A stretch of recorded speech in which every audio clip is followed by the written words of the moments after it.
All right. So I'll come back to the speakers. I want to go to the purpose here. So I think this story starts about 18 months ago when I was working on the design and production side of our process guide, and I started to reach out to builders and integrators about some of the challenges and disconnects. And it became pretty clear pretty quickly that the tech piece was getting involved in the construction planning too late in the game, and that there was a lot of rework resulting. There was a lot of inesthetic design in new construction that was happening, and I just wasn't satisfied that this was going to be the way it would be forever. And dug in some more and understood that what design of technology is for a lot of high volume builders was stick-ems on a bird's eye view, and that formal construction drawings weren't being done. And digging in further, it seems like one of the big reasons was they weren't required. Your mechanical, electrical, and plumbing drawings and your structural plans need to be reviewed by the folks that approve the homes, not so for technology. So that's not I mean, I understand it. It's an understandable reason. It's not necessarily a good reason for there to not be technology specs. So we've been working on this in conversations and at last year's event in Louisville. The journey kind of started on the luxury side, and it's moved over here into the high volume space. And so we want to try to make some more progress on this. We're going to, look at the benefits, look at what could this look like, what all is involved, and I'll float some idealized processes, a straw man that could be beaten up. We'll get some feedback from Ken and Jason on what they're doing right now and what they think of a different way of approaching this, and then we're going to hear from folks on the technology industry, from manufacturers to integrators to, I don't know what you guys consider yourselves, a service provider of some sort, to what they are doing right now in this realm and what they can do. And there's somebody who's in this room who's not in this room, which is Sean Weiner with Bravis, who's next door actually talking about this topic in Lux, and we double booked him. So I'm going to represent Sean here with some slides and information. So that's the flow. And let me introduce all of the presenters here. So Ken was with us yesterday and joined me here for the sponsor presentation. He's the VP of Sales and Marketing at Shea Homes, knows a lot about everything. On our other builder is Jason Brown with Ascent Builders, and he's brought a good team out here and been a regular with us, and I dragged him up on stage, and he's ready to provide us with some good hot takes on what we're going to go over. Brett Jacob has been on stage. He's the Director of Builder Services with Nortec. Nice. With Nice. And as you know from his presentation on the keynote yesterday, there's a suite of process supports that Nice has put in place and this could be another area where they range into because they're so service-oriented. Ron with Technology Design Associates is an integrator with multiple locations here in the Western U.S. who's developing design and engineering services. And then Frank DeFilippis is a former custom integrator who's leading the charge on Dish and Dish Fiber's play in this installed system space, both single family and multifamily. And he's a knowledgeable dude, so we got him up here on stage as well. So that's the panel. So this was not presented last night in terms of the Builder Playbook research. And but it's really interesting. We floated this question. I'm going to have to read some of this stuff, unfortunately. So the question actually reads, what high volume builders are, it basically says how interested would you be in a service where their design and engineering of the smart technology play and executes project management. And we've got a look at that for the lower volume builders and higher volume builders. And the high volume builders are the most interested. 61% very interested. I think that's another 26% that are somewhat interested. So that was very interesting to see that there was, in concept, an interest in learning more about that. So that was heartening. It made me want to keep pushing on this. And so I want to kind of walk through what we think it looks like. I'm trying to make this real by making an acronym. Design, engineering, and production planning is what the acronym is that of this stuff, this area of process collaboration that we're working on here. So features and benefits, and I'm going to start with the benefits. It's like other subsystems in the house. If you do the design work up front and it's thought through, you're going to have better execution on the installation and construction side of things. And ultimately, that's going to result in higher quality for your buyers. And that's important to everybody here. The buyer pays the bill, buyer gets higher quality, you're able to charge more money. Avoidance of rework and unesthetic design. I don't know if there is such a word as unesthetic, but I'm using it.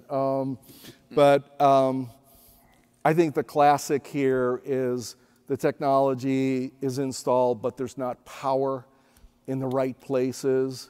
And so, and the sequencing on the construction site is out of order. So then there's rework on the power, or there's not adequate spaces and pathways to get things in. So those are some of the classic rework side of things. And then what that ends up being is like, it becomes more of a retrofit installation, right? Which we all know retrofit versus designed in, built in is not gonna look as good. It's gonna look plastered on and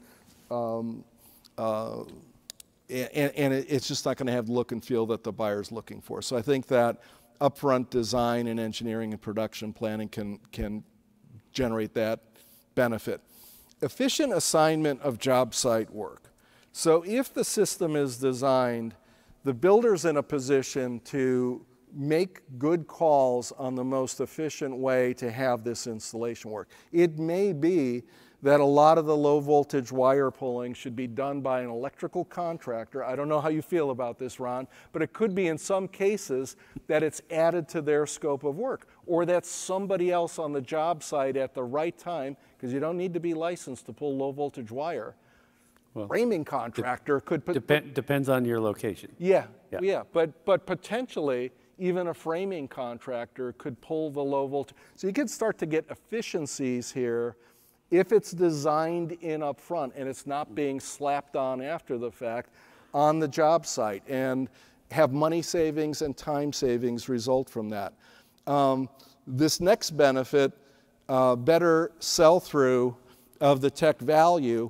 We have a lot of systems that people can buy on a retrofit basis and they see in stores. They don't understand what the value is of the behind-the-wall stuff, the built-in stuff, because we can't show them. We just talk about products, but we don't show them reference engineering drawings, which then they say, well, now I understand why it's 20% more, because I can see that I'm going to get value, and I see that there's work and thinking that's gone into this versus builders marking up something that I could get at Best Buy. So I think that you get better sell-through and take rates because it makes sense. The value proposition makes sense. And then the other thing is that we can have profitability across the supply chain. So if we realize these efficiencies, there's more money to be had for the builder. There's more money to be had based on value added for the different trade contractors, and probably there's more money to be made for the vendors because more stuff is selling through. So those are the benefits, and I like the way SmartArt makes a star out of that. So if you have a 5-benefit thing, you somehow get a 5-star thing. Somebody really thought that through. You did. I didn't think it through. SmartArt saves me on a regular basis.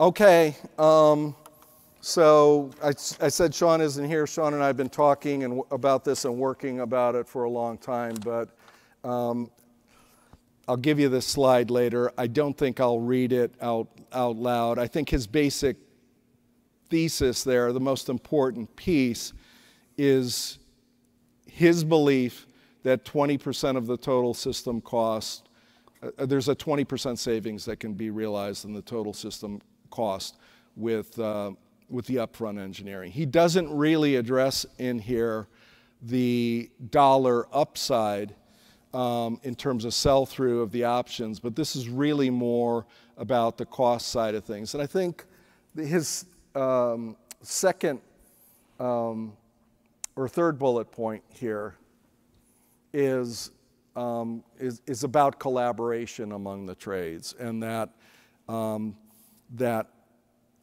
it's a technology general contractor perspective, not that they're doing all of the work, but they are coordinating with the mechanical and electrical trades especially to make sure that these designs are efficient and make sense. So I think that that's a key point in Sean's soapbox item. Let me show you this in terms of like what would a plan look like.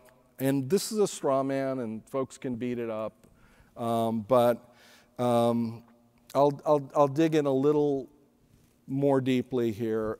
So incorporate all standard tech in all upgrade packages that are projected to achieve a 50% or more take rate into house plans in your plan library. Detail the following: location of spaces, pathways, and other structural accommodations required.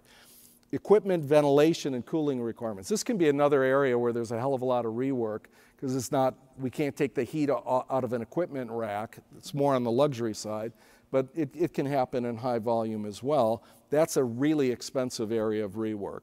Exact placement of active components on or in the wall, ceiling, floor, or structural components. So we've all seen this. Sometimes keypads are at the wrong height. Sometimes outlets are at the wrong height. There's an outlet at the baseboard level and a TV is drawing power from that, so then we have to have some sort of crappy wire mold solution on it. So it's like we've got to get more specific and particular about where we want these things to land. That can happen in construction drawings. The wire and cabling plan including necessary hardwired or plug-in line voltage electrical connections. That goes back to that rework thing. Power over Ethernet feeds, Ethernet, coaxial, and other connections for telecommunications schedule.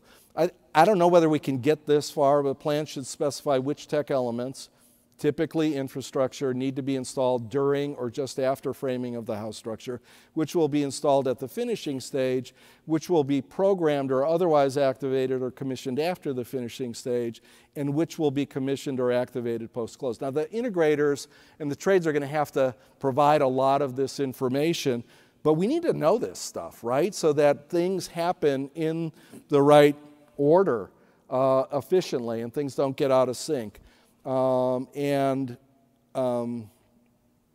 Importantly, and it says 2, but it should say 3, if add-ons and changes to the tech features during the construction process are allowed, establish firm cutoffs and communications requirements for sales and customer success. So that's a look at what the plan might constitute. I'm actually going to stop there and kind of throw it open for discussion.